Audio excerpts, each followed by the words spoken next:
Happy Sunday, guys. It's about 11 o'clock Pacific time here. I'm getting ready to head out to do some DoorDash, and I've been working hard. I made Top Dasher for the month of September, so I've been making, decent money. You know what I mean? A good portion of that obviously has been going into Bitcoin, but you got expenses, you got to pay for food and all that other stuff. But I don't use that money for that.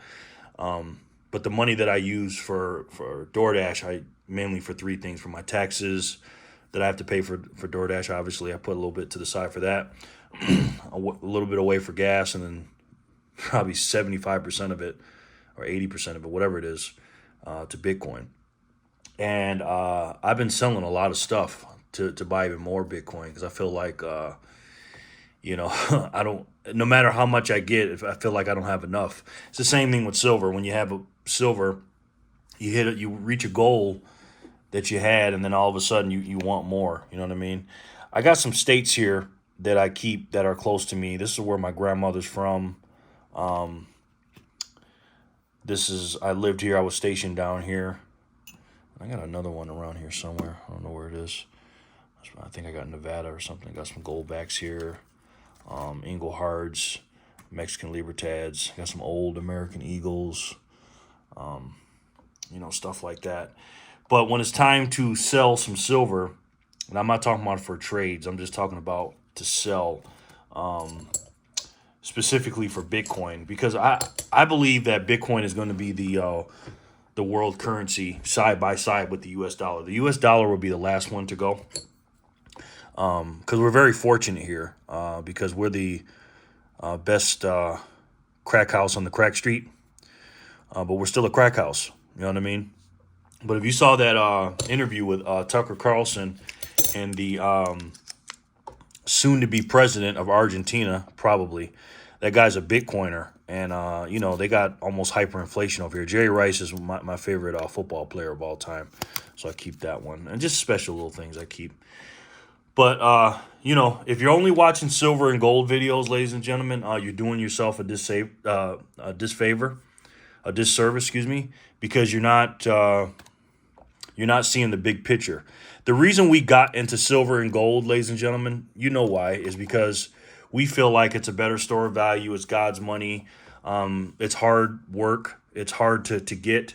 You can't print it, and it's physical money. And it's just one of the best savings accounts you ever have. I mean, silver probably is the best savings account I've ever had because you can physically touch it. And it's just a beautiful metal. Gold too. We've been using it for thousands of years. But the problem with silver, and I've been thinking about this because I'm getting ready to sell these right here. I got a bunch of Canadian maple leafs. Because when I look at my stack, I go, okay, what's going to go first? What am I going to sell first, right? And I got some pretty cool. These I sold a bunch of maple leafs already, but these right here are kind of special maple leafs. But to be honest, spot price is $23 or whatever. Now I can go and sell them online and slow roll it and stuff like that. And sell a little bit at a time, or all at once, whatever. But if you guys want to buy it, let me know. I can offer it to you first before I offer it to the coin shop. But if you sell it to a coin shop, you're gonna lose. You know what I mean? Short term because you buy it at a premium. Whatever the spot price is, you're never going to get it for that. You're going to get it for less than that. Are you going to pay more for that? You're going to pay, $2-3 over or whatever. And, that's just what it is for short term. And obviously we're not in it for the short term, but this stuff right here, I'm not going to sell. These are just very specials to me. When, when I first started stacking silver, I just thought it was just the perfect thing. I just thought, oh my God, silver and gold, in comparison to fiat currency, it was just great. You know what I mean? But now that I'm really, really into Bitcoin, I understand what Bitcoin is, that it's not a cryptocurrency, and I've really took the time to learn it. I just bought this book too. I got a lot of books on Bitcoin, but this book right here, especially, I mean, it's kind of for beginners. It's called Bitcoin Evangelism: Planting Seeds for the Decentralized Revolution. Let me show you a couple pictures. This book's amazing, but my knowledge of Bitcoin, Not saying surpass this book. What page am I on? Page 41. Show you some illustrations. But yeah, I am kind of past this stage of this book. This is for someone that's never got into Bitcoin. I highly suggest you buy this book. If you don't know anything about Bitcoin, this is definitely good, a good read. I think it came out in 2022. Really, really good book. I didn't even plan on bringing this out, but I have my little table over there. I actually use this light right here that I'm using to read every night, and every day. I read this, obviously. Obviously, I read this. That's the most important book. Then I got this one right here, Principles of Economics. This is a really good book. These are the books that I'm going through right now. I cycled through a lot of books, and then this one, I shouldn't even show this one. They took this off the shelf. This is a Bitcoin software book, a soft war book that, let's just say the powers that be don't want you to know about. But anyways, so you think silver and gold are perfect money, but the problem is we're in a technological world, and we're in a digital age, ladies and gentlemen. And this book right here, like I said, illustrates that perfectly. It talks about that. It doesn't say anything about silver or gold, but just shows you the technologies that came before us. And when it comes to making daily transactions every single day in the near to short term future, I'm just not going to do the CBDCs. I'm just not going to do them, and they're going to come. A lot of us are going to get paid in those. I don't care who the president is. I think that's coming. I really do. Hopefully it doesn't, but I'm just being prepared when it does. And if it does come, if and when it comes or does come, I just refuse to participate. And if I do get paid in my central bank digital currency payments, I'm going to transfer over to something else, and then I'll buy Bitcoin with that other thing I buy. But I'm gonna transact with Bitcoin, a decentralized, hardest money in the world. Bitcoin, ladies and gentlemen, as far as purchasing power goes, who cares about what the U.S. dollar, the price is, except for how much you can get with that dollar. The purchasing power is getting ready to go up. It's been going up, since it started. But the purchasing power of that and the global reach of Bitcoin is getting larger and larger every day. I think there's like a couple 100,000 people in Africa that just signed on to new wallets because fiat currencies all over the world are crashing. Again, we're very spoiled here in America. And even though prices, our dollar's getting its ass kicked by gas and eggs and stuff like that here, compared to other currencies, we're doing very, very well. Now, again, silver, to me, is a good store of value as far as like keeping up with inflation, I would say. But as far as being a medium exchange in the future, there's zero to none chance that we're going to be transacting in silver. And when you do decide to sell your silver and pass it on to your kids or whatever you're going to do with it, what are you going to trade it in for? That's what you have to ask yourself. Now, me personally, while I can, the silver that I don't want, I'm going to trade it in for cash and then buy Bitcoin with it, because that's what I'm going to, transact with. But in the future, you're probably going to have to trade it in for, if you want money, it's going to be the central bank digital currencies, probably.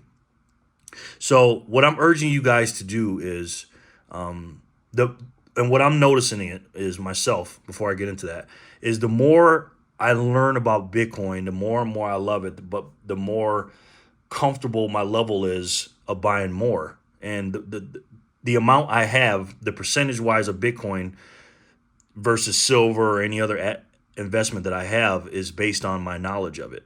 And I got to be honest, man.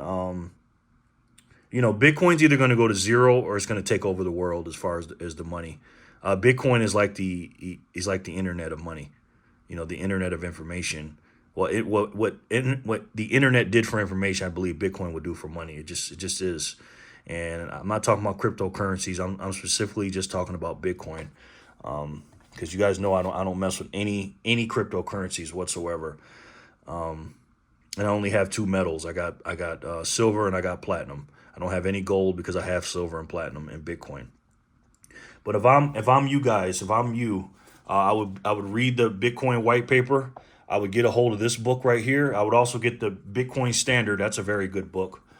But you got to get ready for the future, man, and get off zero, because the amount of Bitcoin that I have is based on my comfort level. I always tell you guys to do your own research and stuff like that, and don't believe me. And the reason I love Bitcoin, because Bitcoin has a saying, it says, don't trust, verify. So don't trust me, verify. You know what I mean? And I'm telling you guys, look into Bitcoin. We are in a small portion of this world and this country specifically that have these metals, and we have them for a reason. And what's that reason? We're trying to just hold on to our energy.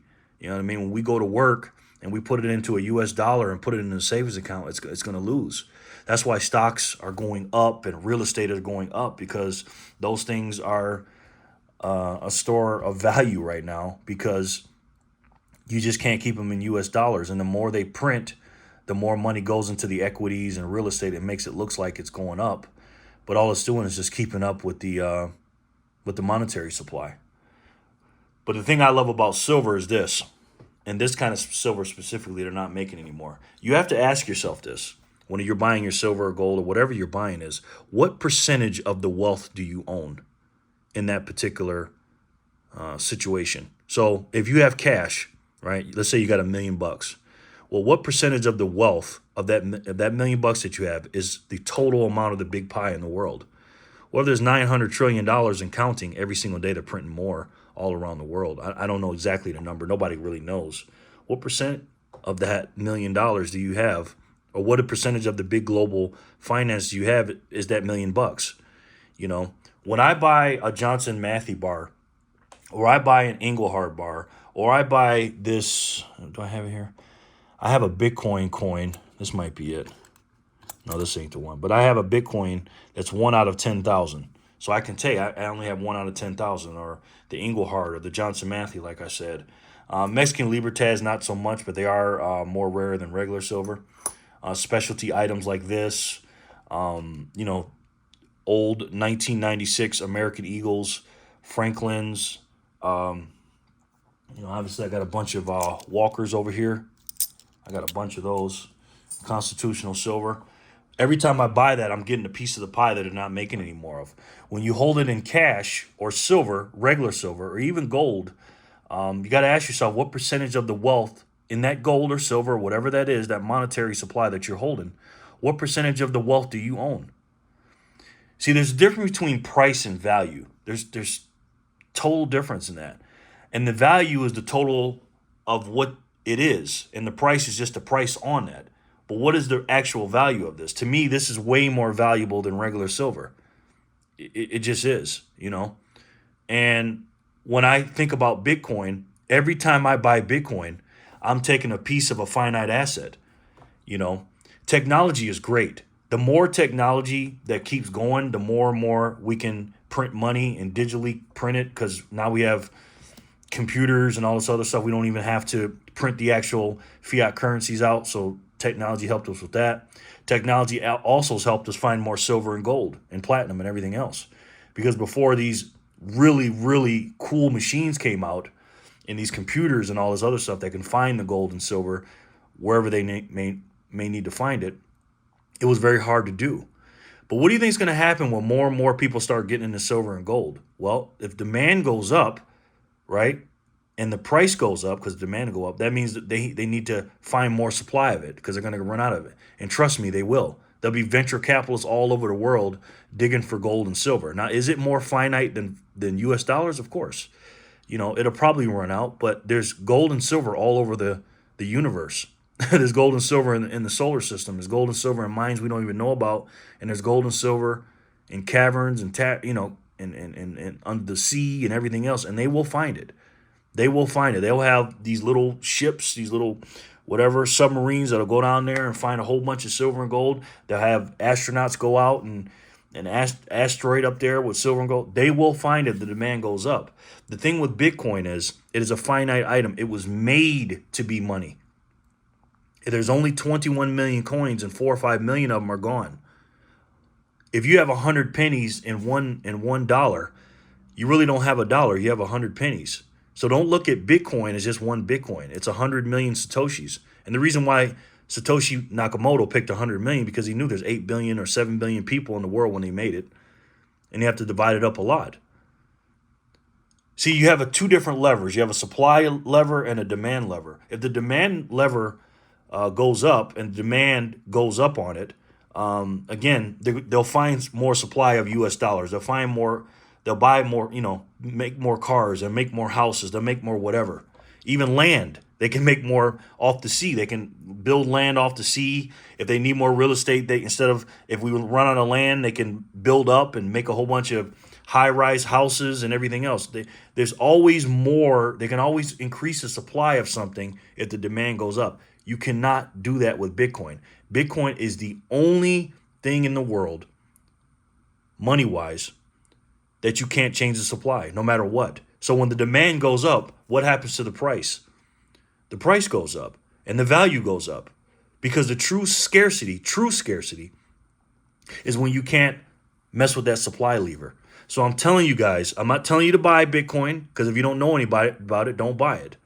But if you want to buy $1 or $2 or whatever, if you're comfortable with that, that's fine. But learn about it, because it's coming, ladies and gentlemen. The central bank digital currencies are coming, and the central bank digital currencies are an advertisement to Bitcoin. It's an advertisement for Bitcoin. And the digital world is here. I was looking the other day at everybody buying stuff, and nobody even pulled a card out to buy anything. I remember when Burger King first had the card thing. I saw that on 1993. First time they took credit cards. I was like, wow, I thought that was cool. And I had that moment the other day. I was at Chipotle, and I just seen a bunch of people just putting their phones up to the counter, to the register.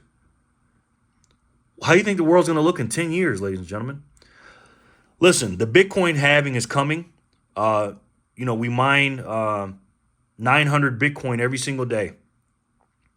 Every 10 minutes, we do 6.25 Bitcoin. When the halving comes, it means that supply cuts in half.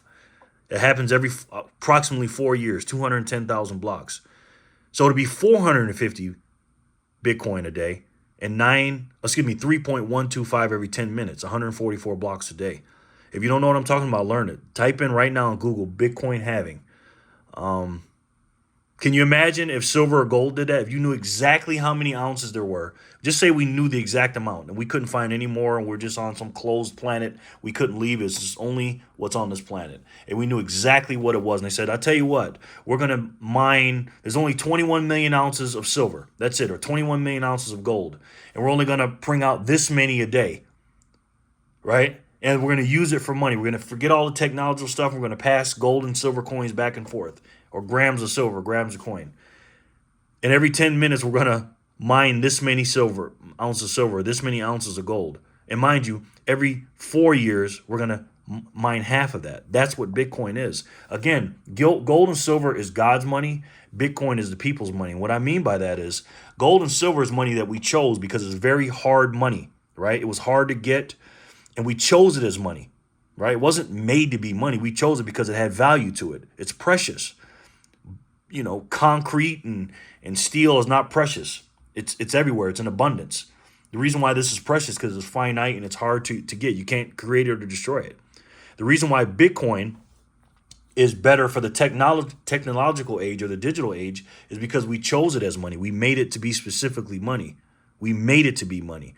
Gold and silver was we chose it to be money because it was precious, but this was made to be money. And the fractional Satoshis, 100 million in one Bitcoin. My gosh, man. The system, the network that Bitcoin runs on is the most powerful computer system in the world. It is. Any computer system in the world, including the U.S. government, doesn't have anything on the Bitcoin network. And those are things I'm learning about. Every time I learn about Bitcoin and learn more about it, I buy more. So, like I said, if you guys want some of these maple leaves, let me know. If not, Monday I'm going to take these and probably get $23 a piece for them. And I'm going to get some Satoshis. I'm going to go out here and DoorDash today. And every single night, I buy a certain amount out of my bank account every day, allotted to it. And then out of my DoorDash, I buy some more. And then if I make certain money or certain deals, I make some more. So I buy some more. So let me know what you guys think in the comment section below. Again, guys, get off zero, learn about Bitcoin, and set you and your family up for life. I love each and every one of you, and I'll talk to you soon. Peace and love, guys.